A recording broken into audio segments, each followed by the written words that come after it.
Bismillahirrahmanirrahim. Assalamualaikum warahmatullahi wabarakatuh. Perkenalkan, saya Afzi, orang bodoh dan gila dari negeri ini. Izinkan saya untuk melanjutkan pembahasan tentang hadis Arba'in Nawawi. Dan selama dulu, apa yang saya sampaikan di video ini adalah pembahasan dari apa yang telah saya pahami dari hadis ini. Jadi pembahasan ini bersifat sangat subjektif.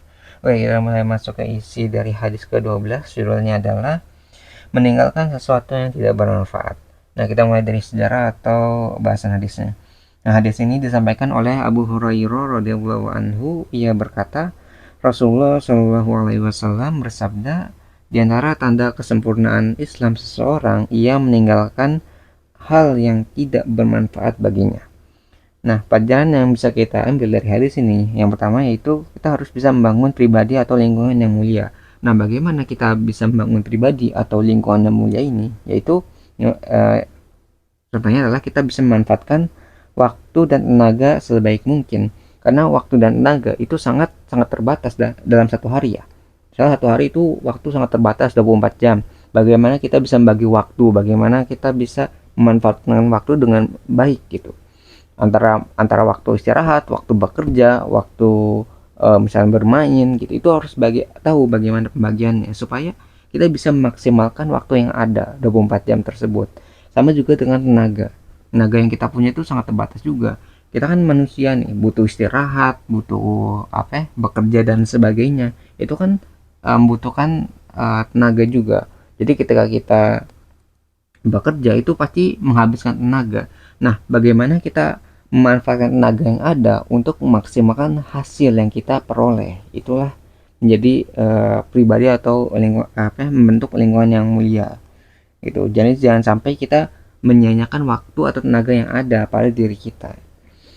Jadi kalau bisa tuh waktu dan tenaga itu menjadi sesuatu yang lebih produktif lah. Kita mengerjakan sesuatu yang sangat-sangat produktif dan bisa memperoleh hasil yang maksimal juga. Jadi karena kita menghasilkan sesuatu nih, kita bisa memanfaatkan apa yang ada menjadi sesuatu yang luar biasa gitu.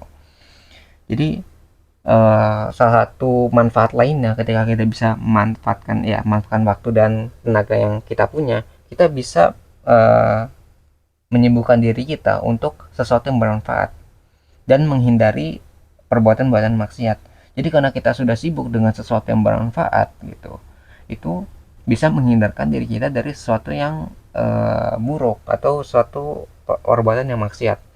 Jadi kayak gini, kayak kan waktu dan tenaga itu udah terbatas nih, kita udah maksimalkan diri kita pada sesuatu yang bermanfaat, kita udah bekerja dengan giat gitu, terus kita kalau nggak bekerja ya belajar gitu, kita memanfaatkan diri kita gitu, kalau nggak bekerja mungkin beribadah, kita maksimalkan semuanya itu, apa yang kita punya, waktu dan tenaga kita itu menjadi sesuatu yang sudah produktif lah. Ketika itu semua sudah dilakukan, maka sisa-sisa waktu tadi itu sudah terpakai, sehingga ketika kita mau maksiat nih, kita mau melakukan suatu dosa atau perbuatan yang tercela, itu menjadi tertutup kayak kita udah gak punya lagi waktu untuk bermaksiat, karena semua waktu yang kita punya itu dilakukan untuk beribadah, untuk bekerja, untuk istirahat. Ketika kita mau maksiat nih, karena misalnya maksiat itu tuh sampai mungkin hilang dari pikiran kita karena kita udah sangat sibuk dengan hal-hal lainnya. Jadi kan kadang-kadang orang yang pengangguran, orang yang nggak bekerja, orang yang nggak punya kegiatan yang bermanfaat, biasanya itu banyak melakukan maksiat karena dia tidak tahu bagaimana cara menggunakan waktu atau tenaganya gitu.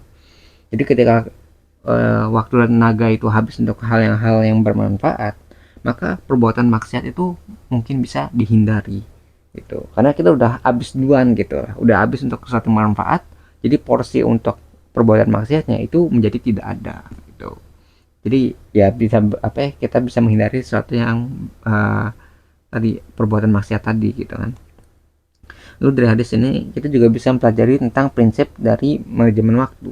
Jadi waktu itu kan selalu berjalan, jadi kita mau bekerja, mau kita tidur, mau kita diem, itu waktu tetap berjalan.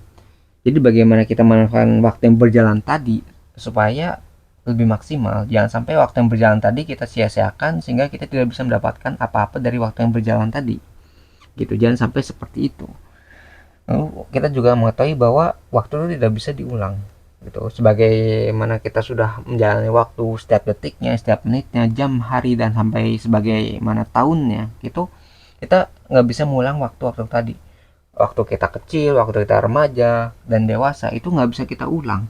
Kita yang misalnya udah dewasa mengingat masa lalu, pingin kita tuh kembali ke masa kecil gitu kan, itu nggak bakal bisa karena waktu nggak bisa diulang. Maka dari itu ketika waktu itu berjalan, kita harus memaksimalkan apa yang kita inginkan gitu. Misalnya kita punya cita-cita nih, pengen jadi apa, maka dari itu kita harus belajar untuk menggapai cita-cita tersebut.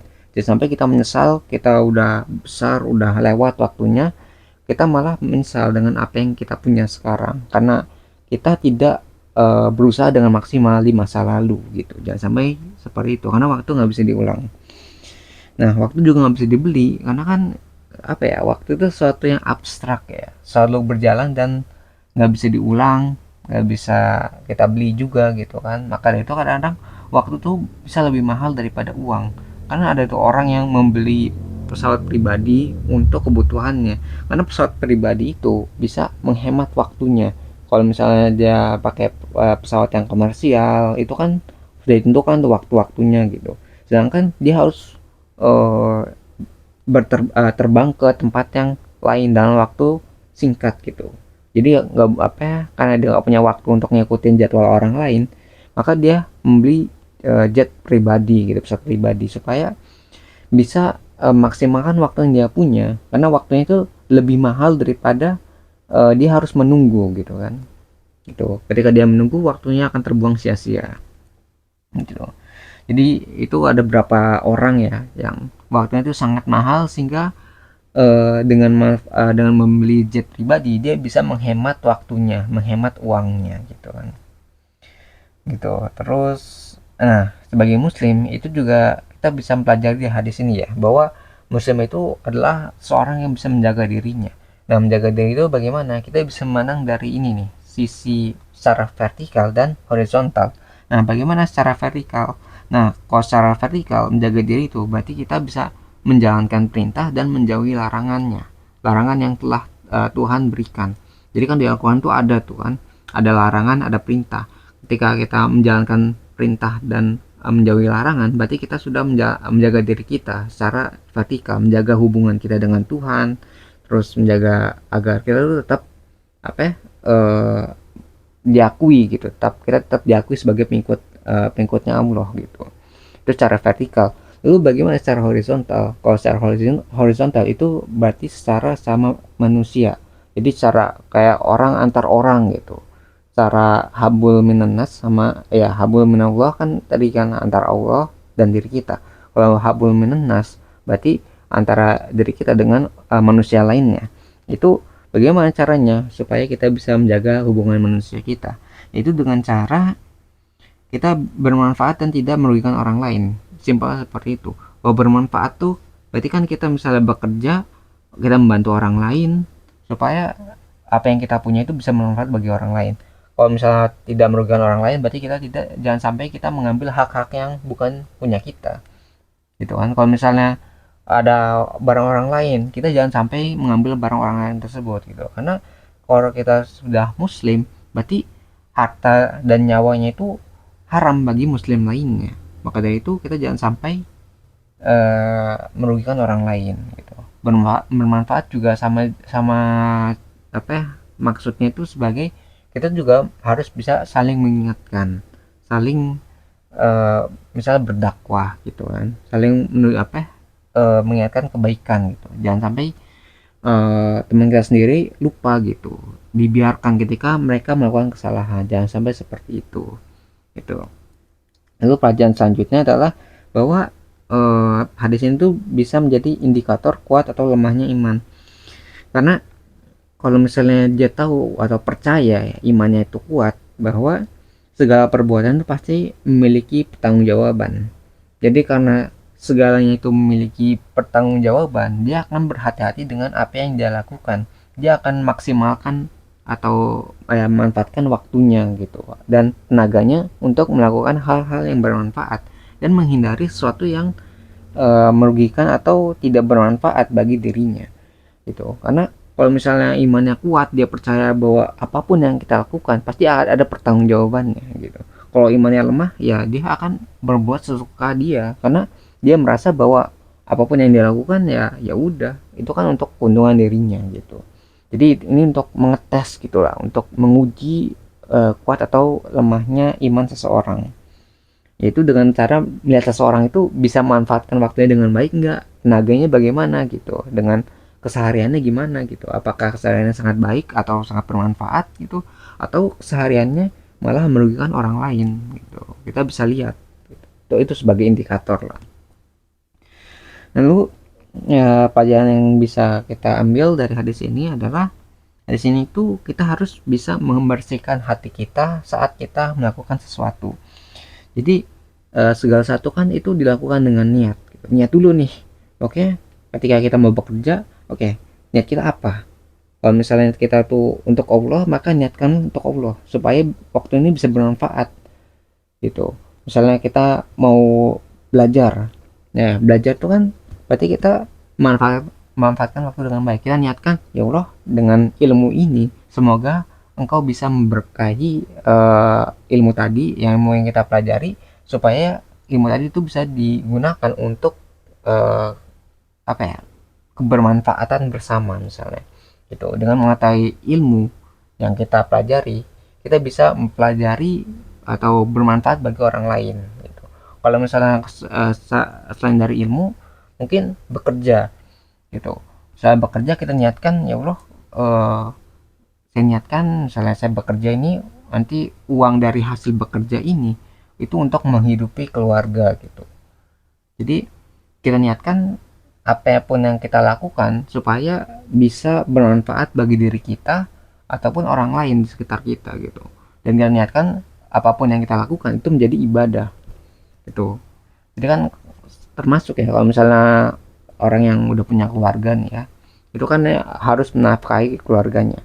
Nah itu kan termasuk dalam jihad gitu, jalan Allah, karena itu menjaga keluarga gitu. Kalau keluarganya punya uang yang cukup gitu kan, makanan yang cukup, itu kan menjadi tenang kan. Bayangin kalau misalnya nggak punya uang gitu kan, harus ngutang sana sini, terus hidupan jadi nggak tenang, itu kan jadi masalah.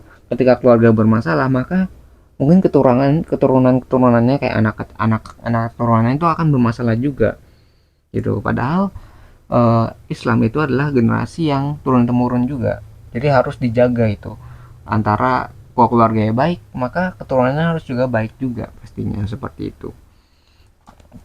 Dan contoh untuk kayak membersihkan hati kita gitu dengan niat kita.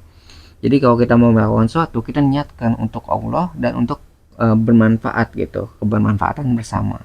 Jangan sampai niat kita malah untuk merugikan orang lain ataupun untuk keuntungan diri kita sendiri. Jangan sampai seperti itu. Nah, kita mulai masuk ke bagian selanjutnya tentang pesan dan kesimpulan. Nah, waktu merupakan sesuatu yang terbatas. Lama atau sebentar, waktu yang kita terima untuk hidup adalah ketentuan Allah. Apa yang kita bisa perbuat sebagai pengikut yang taat adalah memanfaatkan waktu yang telah diberikan dengan sebaik mungkin yang kita bisa. Maka dengan mengambil pelajaran dari hadis ini, meninggalkan sesuatu yang tidak bermanfaat untuk perkara dunia ataupun akhirat adalah perbuatan yang bisa kita lakukan, karena perlu kita ingat bahwa setiap nikmat yang kita terima itu harus kita pertanggungjawabkan di hari kemudian. Nah, mungkin sekian bahasan pribadi saya yang bisa saya sampaikan mengenai hadis ke-12 dari buku Arba'in Nawawi.